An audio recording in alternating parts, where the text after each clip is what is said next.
जय जगन्नाथ, जय श्री श्याम। क्रांति उड़ीसा मीडिया में आपका स्वागत है। मैं हूं नंद किशोर जोशी। सभी दर्शकों से अनुरोध है, कृपया इस चैनल को लाइक करें, शेयर करें, सब्सक्राइब करें एवं बेल बटन अवश्य दबाएं, जिससे आपको आने वाला वीडियो की नोटिफिकेशन मिलती रहे। आज हम चर्चा करने जा रहे हैं मेनका गांधी की। मेनका गांधी स्वर्गीय इंदिरा गांधी की दूसरी बहू यानी छोटी बहू है और आज हम उसके संक्षिप्त कारनामों पर चर्चा करेंगे। मेनका गांधी को कल इस्कॉन मतलब जो international society of Krishna consciousness जो संस्था है, उसका शॉर्ट फॉर्म होता है इस्कॉन। और सारे विश्व में सनातन धर्म के प्रचार प्रसार के लिए, हिंदू धर्म के प्रचार प्रसार के लिए, कृष्ण भगवान के महिमा गायन के लिए यह संस्था जानी जाती है सारे विश्व में। और इसकी शाखा प्रशाखा पूरे विश्व में आज चल रही है। लाखों करोड़ों लोग इससे जुड़े हुए हैं। इस संस्था को बदनाम करने के लिए मेनका गांधी ने परसों एक बयान जारी किया था। इसी पर आज हम चर्चा करने जा रहे हैं। मेनका गांधी के खिलाफ वो लोग माने इस्कॉन के जो अथॉरिटी हैं, इस्कॉन के जो आला कमान है, उन्होंने एक नोटिस भी भेज दिया है मानहानि का 100 करोड़ रुपये का, 100 करोड़ रुपीस का मानहानि का नोटिस, एडवोकेट नोटिस भेजा गया है। इससे मेरे को लगता है मेनका गांधी का कि जब दिन वापस मतलब जब दिन खराब आते हैं तो एक संस्कृत में कहावत है, उसको हिंदी में भी बोला जाता है बड़े प्रेम से, विनाश काले विपरीत बुद्धि। अब इसके साथ में मैं एक और हिंदी का बहुत फेमस कहावत है, गए थे हरि भजन को ओटन लगे कपास।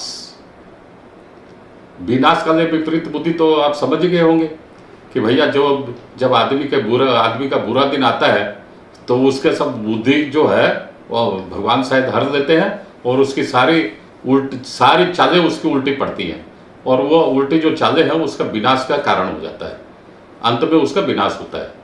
मेनका गांधी के लिए भी वह पूरी लागू है। और मेनका गांधी वैसे तो है ये बीजेपी में, एमपी है बीजेपी की, लेकिन इसकी मतलब इनकी और इनके पुत्र की सारी एक्टिविटी को पिछले 4-4.5 साल में अगर देखा जाए तो 100% बीजेपी विरोधी रही है। अब मैं बता रहा हूँ इसके मेनका गांधी का संक्षिप्त इतिहास बता रहा हूँ।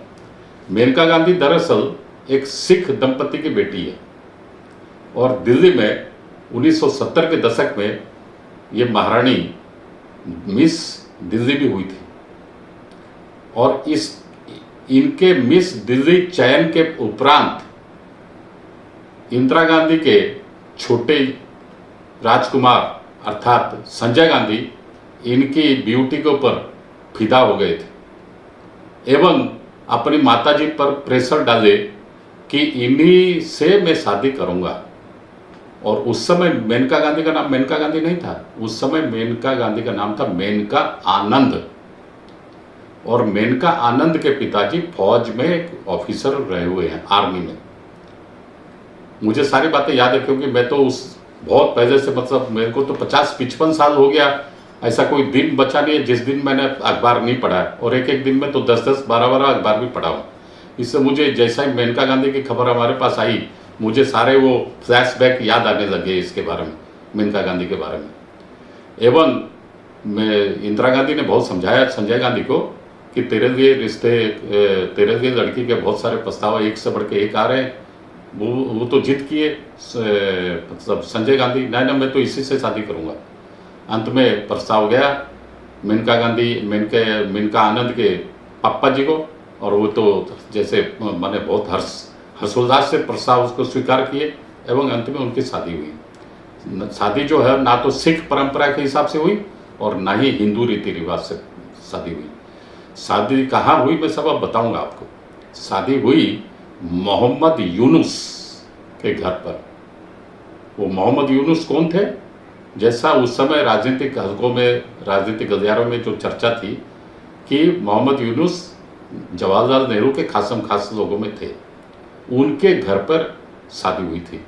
मतलब जिसको आजकल बोलते हैं सिविल मैरिज या कोर्ट मैरिज, वो मतलब जो सब रजिस्ट्रार का एक प्यादा जाता है किसी के घर में, और वो वहाँ पर शादी का जो साइनिंग वगैरह जो होता है डॉक्यूमेंट्री एविडेंस के हिसाब से, वो सब काम वो निपटाता है। तो कोर्ट मैरिज, सिविल मैरिज जो भी है वो हुई मोहम्मद यूनुस के घर पर संजय गांधी की मेनका आनंद के साथ, एवं तत्पश्चात मेनका आनंद बनी मेनका गांधी, और इंदिरा गांधी की वो छोटी बहू बनी। इंदिरा गांधी कि जब वो छोटी बहू बनी, फिर इंदिरा गांधी का तो 1977 में सबको मालूम ही है, उनका मतलब वो पराजित हो गई थी, खुद पराजित हो गई थी, और प्रधानमंत्री पद से भी उनको इस्तीफा देना पड़ा था। बुरे दिन इंदिरा गांधी को उनके परिवार को देखना मिला था। तत्पश्चात इंदिरा गांधी की ये जो छोटी बहू है, इन्होंने एक, क्योंकि माल की तो कोई कमी थी नहीं, उस जमाने में भी करोड़ों अरबों रुपया इनके पास थे, तो इन्होंने एक सूर्या नाम की एक मैगजीन निकाली थी, वीकली। मैं उसको भी पढ़ा हूँ, बहुत कलरफुल। मतलब 1970 के दशक में और 80 के प्रारंभ में वो मैगजीन निकली थी, पत्रिका, मैं उसको पढ़ा हूँ सूर्या नाम से, और मेनका गांधी उसकी एडिटर थी। क्या कलरफुल, मतलब आज से करीब 45 साल पहले, 40-45 साल पहले वो पत्रिका निकली थी, और वेरी वेरी कलरफुल, और क्या कॉस्टली कागज था, क्योंकि पैसे की तो कमी थी नहीं, और मोस्ट मॉडर्न टेक्नोलॉजी से उसको छपा गया था दिल्ली में बारंबार लगातार। उसकी वो एडिटर साहिबा थी। तत्पश्चात वो फिर संजय गांधी का एयर क्रैश में, एरोप्लेन के घुमा रहे थे दिल्ली में, उनका एक्सीडेंट हुआ, उनकी मौत हुई, और तत्पश्चात फिर इंदिरा गांधी और के घर में मेनका गांधी के संग में झगड़ा फगड़ा होता था, शायद सोनिया गांधी के बोलने से ही होता था। ऐसा बारंबार मीडिया में हजारों बार, उस जमाने में हजारों बार आया। मैं भी बहुत बार पढ़ा हूँ ये सब।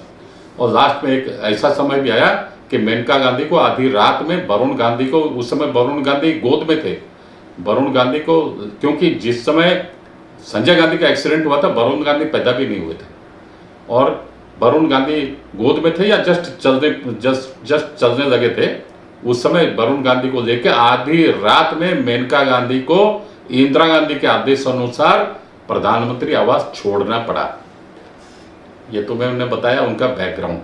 अब मैं बता रहा हूँ कि चूंकि सोनिया गांधी तो जिठानी थी और मेनका गांधी देवरानी थी, और जैसा सब घर में होता है, अक्सर बहुत सारे घरों में होता है कि देवरानी जिठानी में आपस में बनती नहीं है, किसी भी कारणों से लेकर, वो उनकी आपस में व्यक्तिगत काम है या पारिवारिक बातें हैं, उसमें मैं ज़्यादा उसमें जाऊंगा भी नहीं, बोलना भी उचित भी नहीं है। लेकिन मेनका गांधी भी महत्वाकांक्षी थी राजनीति में उतरने के लिए, उधर सोनिया गांधी की महत्वाकांक्षा अलग थी, इस मेनका गांधी की अलग थी। तो मेनका गांधी चूंकि प्रधानमंत्री आवास छोड़ दी थी और इंदिरा गांधी से अनबन हो गई थी, तो इन्होंने इंदिरा गांधी के मतलब हत्या के बाद, मतलब 1984 को जब इंदिरा गांधी की हत्या हो गई, उसके बाद मेनका गांधी की, और उस समय वरुण गांधी छोटा ही था, फिर वरुण गांधी जो जवानी के ऊपर आने लग गए और पढ़ाई वढ़ाई भी करीब करीब कंप्लीट हो गई, तब मेनका गांधी की भी इच्छा जागृत हुई कि मैं भी राजनीति में कदम रखूं। लेकिन राजनीति में तो सबको मालूम है, उस समय तो सोनिया गांधी तो मतलब कांग्रेस की राजमाता हो गई थी, तो कांग्रेस में तो एंट्री थी नहीं, अब जाएंगे कहाँ पर। तो सर्वभारतीय स्तर पर कांग्रेस के विरुद्ध में थी बीजेपी, इसलिए मेनका गांधी ने बीजेपी का चयन किया एवं बीजेपी में ज्वाइन किया, एवं बीजेपी वालों ने भी उस समय हाथों हाथ मेनका गांधी को लिया और सर आंखों पर बिठाया मेनका गांधी। क्योंकि राजनीति में होता है ना, दुश्मन का दुश्मन दोस्त, और कांटे को कांटे से निकाला जाता है। ये भी एक पुराना हिंदी का मतलब मुहावरा है, कांटे को कांटे से निकाला जाता है। तो बीजेपी वालों को भी इंदिरा गांधी, नेहरू गांधी परिवार के खिलाफ एक चेहरा चाहिए था, इसलिए मेनका गांधी को वो लोग हाथों हाथ लिए, और मेनका गांधी को भी अपने जेठानी से बदला लेना था, राजनीतिक बदला। मैं यहाँ कोई संपत्ति वाड़ी का या पर्सनल की बात नहीं कर रहा हूँ, केवल राजनीतिक बात कर रहा हूँ। मेनका गांधी को भी सोनिया गांधी से राजनीतिक बदला लेना था, और सोनिया गांधी को ठिकाना लगाना था राजनीतिक दृष्टि से, इसलिए उन्होंने, मेनका गांधी ने अपने स्वार्थ के हिसाब से बीजेपी ज्वाइन किया और बीजेपी वालों ने भी अपने स्वार्थ के हिसाब से मेनका गांधी का स्वागत किया। अब मेनका गांधी जब बीजेपी में आ गई तो मेनका गांधी को ये लोग मतलब सादर टिकट दिए और मेनका गांधी भी लगातार 3 बार 4 बार एमपी भी बन गई। नरेंद्र मोदी जब प्रधानमंत्री बने 2014 में, तब उस समय मेनका गांधी को नरेंद्र मोदी ने टिकट दिया लोकसभा का। टिकट देकर वो जीती भी, यूपी से ही खड़ी होती थी वो हमेशा, और जीती, और जीतते ही नरेंद्र मोदी ने इनको मंत्रिमंडल में भी ले लिया और वो मंत्री बन गई मेनका गांधी। अब इधर जेठानी है कांग्रेस में अपोजिशन में और देवरानी है मतलब पावर में।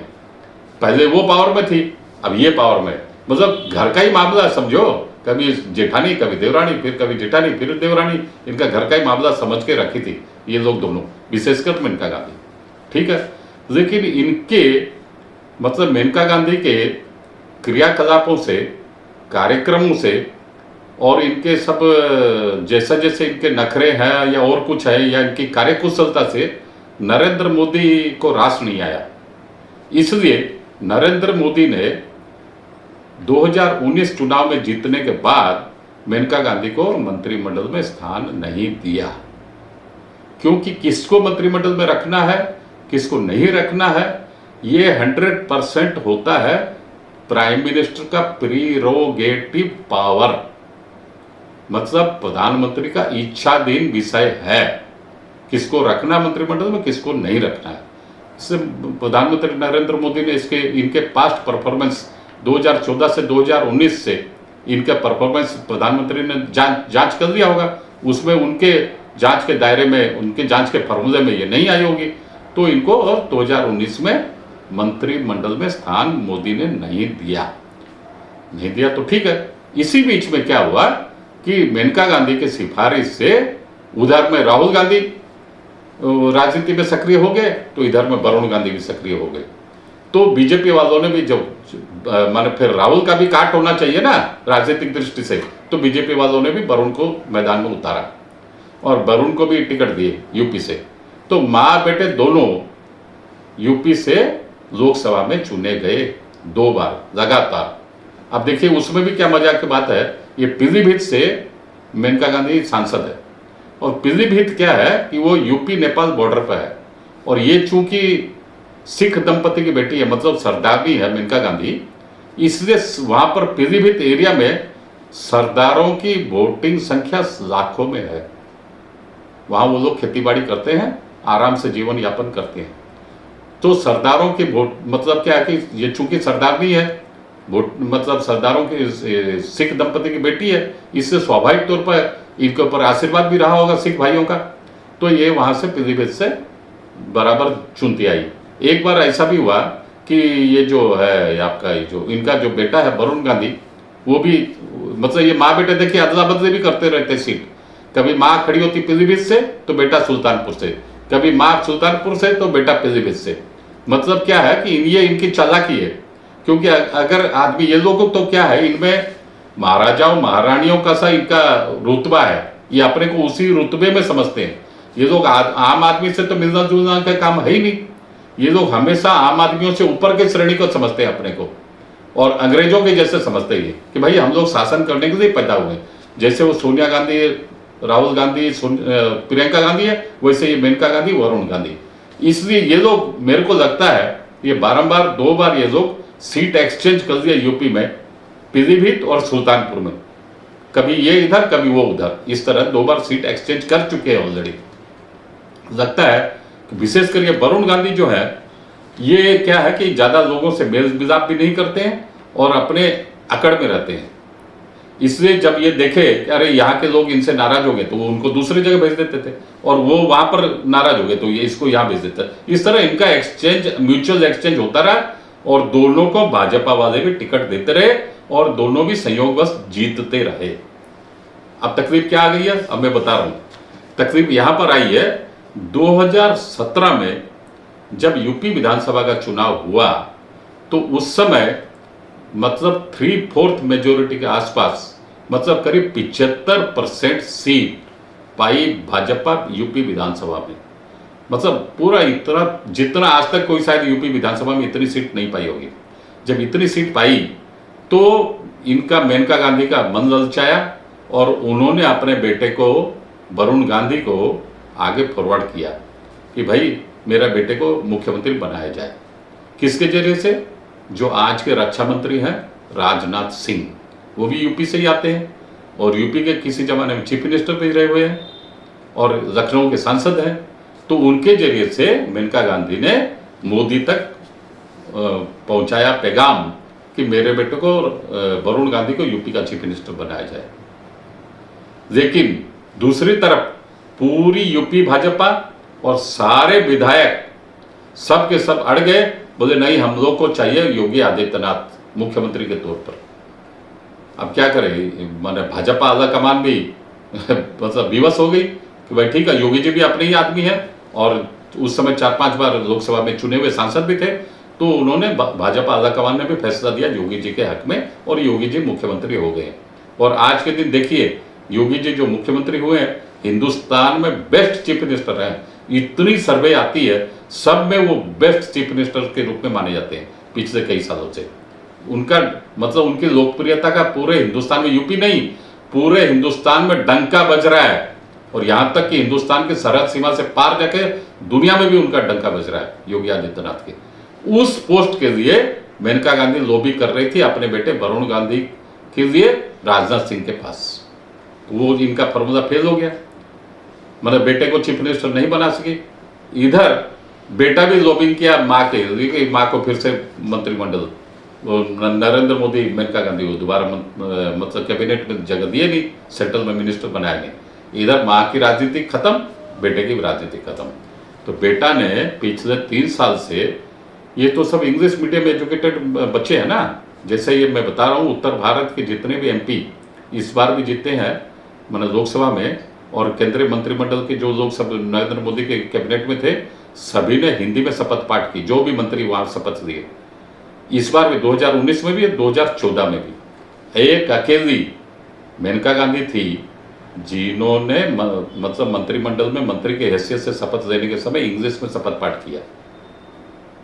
पूरे उत्तर भारत के जितने भी मंत्रिमंडल में शपथ लिए, सबके सब हिंदी में, एक अकेले मेनका गांधी अंग्रेजी में। क्योंकि सारा ये तो सोचते हैं कि हम लोग तो पैदाइशी, हम लोग मतलब सुपीरियर है, सुपीरियर मोस्ट है, हम लोग शासन करने के लिए है। ये गया। और ये जो इनके बेटे हैं, इनके जो राजकुमार है मेनका गांधी के, तो उन्होंने 2 साल 3 साल से, चूंकि चीफ मिनिस्टर का पोस्ट मिला नहीं, तो इनका तो मतलब मायूसी छा गई माँ में और बेटे में। तो इसमें वरुण गांधी ने चुने हुए इंग्लिश अखबारों में भारत के वो आर्टिकल लिखना स्टार्ट कर दिया। किसके खिलाफ? मोदी के खिलाफ, भाजपा के खिलाफ, भारत के खिलाफ। सब दुनिया भर के आर्टिकल, हर 2 दिन 4 दिन 5 दिन 10 दिन में एक आर्टिकल, 1-2 इंग्लिश पेपर इन्होंने चुन लिया, उसमें आर्टिकल लिखने लगे। बड़े मतलब लेखक हो गए, स्तंभकार हो गए। तो ये भी मतलब भाजपा के जो हाईकमांड है उनको भी चुभा, उनको चुभना स्वाभाविक बात है कि भाई हमारे एमपी हो और हमारे खिलाफ लिखते हो, ये क्या बात हुई। लेकिन इनको इनडायरेक्टली वो लोग बोले भी होंगे, लेकिन ये कोई नहीं सुने, क्योंकि माँ भी नाराज, माँ भी असंतुष्ट, बेटा भी नाराज, बेटा भी असंतुष्ट। इस तरह से ये लोग अपनी खींच माँ बेटे दोनों के दोनों निकालते रहे भाजपा के विरुद्ध में। अब क्या हुआ, ये जो अभी इसी महीने जो गणेश चतुर्थी पर ये जो नई पार्लियामेंट का उद्घाटन हुआ, नई पार्लियामेंट में समझिए गृह प्रवेश हुआ है लोकसभा राज्यसभा सांसदों का, उसके एक दिन पहले, उसी दिन पुरानी पार्लियामेंट से जब नई पार्लियामेंट में गृह प्रवेश हो रहा था, उस दिन सेंट्रल हॉल में मोदी जी की इच्छा के अनुसार कि भाई 2 सीनियर मोस्ट एमपी हैं, वो लोग एक विदाईकालीन भाषण दें। उसमें सीनियर मोस्ट में एक का नाम मनमोहन सिंह भी आया था, लेकिन चूंकि मनमोहन सिंह बीमार रहते, 90 साल की उम्र हो गई है, और जब कांग्रेस को जरूरत होती है तो उनको व्हील चेयर पर जाके मतलब इसमें संसद में ले आते हैं, और जब जरूरत नहीं होती तो उनको पूछते नहीं। लेकिन मोदी जी ने संदेशा भेजा था कि आप यहाँ आइए और एक आज विदाई का दिन, जो पुरानी बिल्डिंग को हम लोग छोड़कर नई बिल्डिंग में जा रहे हैं, तो यहाँ एक भाषण दीजिए। लेकिन कांग्रेस ने उचित नहीं समझा होगा, उनका भाषण नहीं कराया। लेकिन दूसरे इनके पसंद थी मेनका गांधी, तो मेनका गांधी ने अभी इसी महीने की बात है, सितंबर की, तो उसमें मेनका गांधी ने एक वहाँ पर पुरानी बिल्डिंग में विदाईकालीन भाषण दिया। क्योंकि मेनका गांधी, वरुण गांधी बहुत अच्छे से इस बीच में समझ गए थे कि अगली बार बीजेपी वाले हम लोग को टिकट नहीं देंगे।